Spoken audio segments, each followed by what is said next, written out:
بسم اللہ الرحمن الرحیم۔ ایک امریکی ایئر لائن میں خاتون نے فلائٹ میں سوار ہوتے ہی اپنا ہاتھ میری طرف بڑھا دیا۔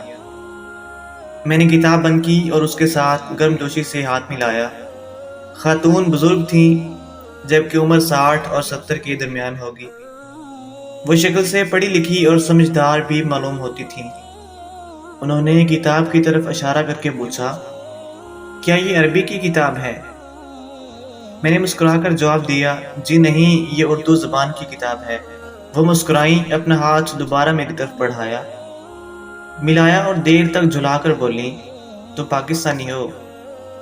میں نے گرم جوشی سے جواب دیا، جی جی بالکل۔ وہ حقیقتاً خوش ہو گئیں۔ فلائٹ لمبی تھی، چنانچہ ہم دیر تک گفتگو کرتے رہے۔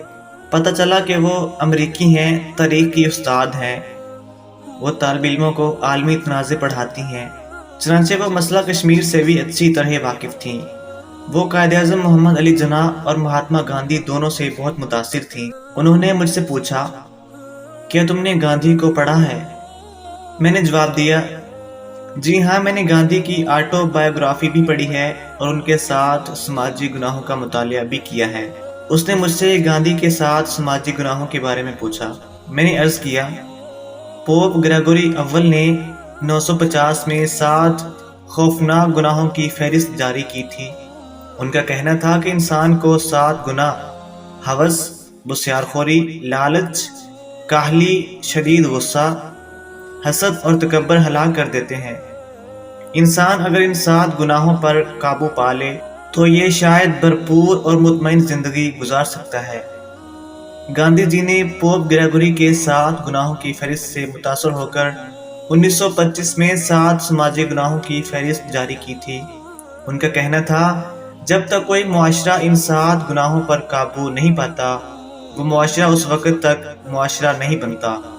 گاندھی جی کے بقول، اصولوں کے بغیر سیاست گناہ ہے، کام کے بغیر دولت گناہ ہے، ضمیر کے بغیر خوشی گناہ ہے، کردار کے بغیر علم گناہ ہے، اخلاقیات کے بغیر تجارت گناہ ہے، انسانیت کے بغیر سائنس گناہ ہے اور قربانی کے بغیر عبادت گناہ ہے۔ یہ 7 اصول بھارت کے لیے گاندھی کا سماجی ایجنڈا تھا۔ وہ مسکرائیں، مجھے تھپکی دی اور پھر پوچھا، کیا تم قائد اعظم محمد علی جناح کے 7 اصول بھی بیان کر سکتے ہو؟ میں نے مسکرا کر جواب دیا، قائد اعظم پریکٹیکل با اصول انسان تھے۔ وہ فرمودات پر یقین نہیں رکھتے تھے، چنانچہ انہوں نے زندگی میں قوم کو کوئی تحریری ایجنڈا نہیں دیا تھا۔ وہ میری طرف دیکھتی نہیں۔ میں نے عرض کیا، گاندھی اور قائد اعظم میں فرق تھا۔ گاندھی فلاسفر تھے اور قائد اعظم پریکٹیکل انسان تھے۔ وہ کہنے کے بجائے کرنے پر یقین رکھتے تھے، اس لیے ہمارے پاس اقوال سے زیادہ قائد اعظم کی مثالیں موجود ہیں۔ میں خاموش ہو گیا۔ وہ بولیں، میں وہ مثالیں سننا چاہتی ہوں۔ میں نے عرض کیا، مثلاً قائد اعظم نے پوری زندگی وقت کی پابندی کی، پوری زندگی قانون نہیں توڑا، پوری زندگی رشوت دی اور نہ ہی لی، پوری زندگی اپنے مذہبی رجحانات کی نمائش نہیں کی۔ وہ سنی تھے، وہابی تھے یا پھر دیوبندی۔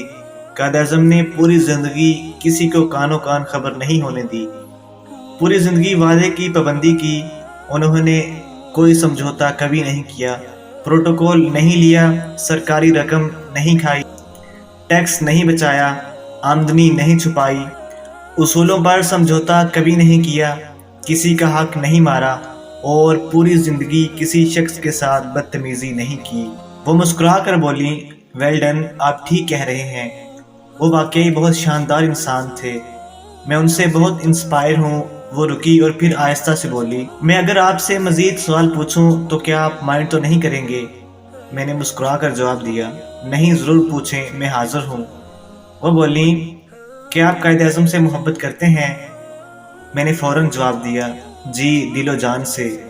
وہ بولیں، تو پھر بتائیے، آپ میں اپنے قائد اعظم کی کون کون سی خوبی موجود ہے؟ میرے لیے یہ سوال غیر متوقع تھا۔ میں پریشان ہو گیا اور میں پریشانی میں دائیں بائیں دیکھنے لگا۔ وہ بام گئیں اور آہستہ آواز میں بولیں، آپ یہ چھوڑ دیں، آپ صرف یہ بتائیں، آپ کی قوم نے اپنے قائد کی کون کون سی خوبی کو اپنی ذات کا حصہ بنایا؟ میں مزید شرمندہ ہو گیا۔ میرے ماتھے پر پسینہ آ گیا۔ وہ مسکرا کر بولی، میں تاریخ کی طالب علم ہوں، میں اسلام سے بھی انسپائر ہوں، میں آدھی اسلامی دنیا دیکھ چکی ہوں۔ آپ مسلمان دو عملی یعنی منافقت کا شکار ہیں۔ آپ لوگ ہمیشہ نبی پاک صلی اللہ علیہ وسلم کو اپنا ہیرو تو کہتے ہیں، آپ ان کے خلفاء اور صحابہ اکرام کو بھی آئیڈیل کہتے ہیں، لیکن جب عمل کی باری آتی ہے تو آپ ان کی کوئی ایک خوبی بھی اڈاپٹ نہیں کرتے۔ آپ میں آپ کے آئیڈیلز کی کوئی خوبی نظر نہیں آتی۔ آپ لوگ قائد اعظم جیسی شخصیات کے بارے میں بھی اسی طرز عمل کا شکار ہیں۔